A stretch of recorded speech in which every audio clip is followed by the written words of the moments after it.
రోగులకు మెరుగైన వైద్య సేవలు అందించడమే లక్ష్యంగా ప్రభుత్వం పనిచేస్తోందని ఎమ్మెల్యే రాము అన్నారు. గుడివాడ ప్రభుత్వ ఏరియా ఆసుపత్రి సమావేశ మందిరంలో వైద్య అధికారులు, వైద్యులు, టెక్నీషియన్లు, ఇతర సిబ్బందితో ఎమ్మెల్యే రాము సమీక్ష సమావేశం నిర్వహించారు. ఆసుపత్రి సమస్యలను అడిగి తెలుసుకున్నారు. సిటీ స్కాన్ సమస్యను వైద్యులు ఎమ్మెల్యే దృష్టికి తీసుకొచ్చారు. వెంటనే కలెక్టర్తో మాట్లాడి సమస్యను పరిష్కరించారు. ఆసుపత్రి ఓపీ, ఐపీ, సర్జికల్ రికార్డులు పరిశీలించారు ఎమ్మెల్యే రాము.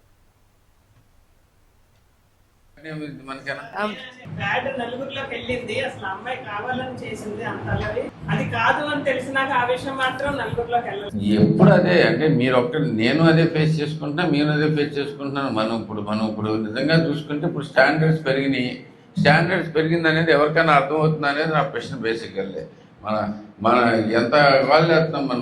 మన పార్క్ ఎదుర్కొంటే చెత్త అలా ఉండేదండి. బేసిక్గా అంత దారుణంగా ఉండేది. ఏంటో మొత్తం అంతా రోడ్డు మీద ఉండేదా, నడవడానికి కూడా ప్లేస్ ఉండేది కదా. ఎవరికైనా గుర్తుందా? అది తీసేమనేది కూడా ఐడియా లేదు బేసిక్గా. అలాగే మీరు కూడా చెప్పుకుంటూ రావాలి. ఇలాంటి బ్యాడ్ జరిగినప్పుడు మీరు ఎక్స్ట్రాగా తీసుకున్న దాంట్లోంచి మీరు అంతగా అయితే కనుక దీని మీద మీరు అవసరమైతే మీరు అందరూ ప్రెస్ మీట్ పెట్టండి, పిలవండి, కూర్చోబెట్టండి, అందరికి ఎక్స్ప్లెయిన్ చేయండి, చూడండి ఇది పరిస్థితి. ప్రెస్ మీట్ పెట్టాలి సార్, పెట్టి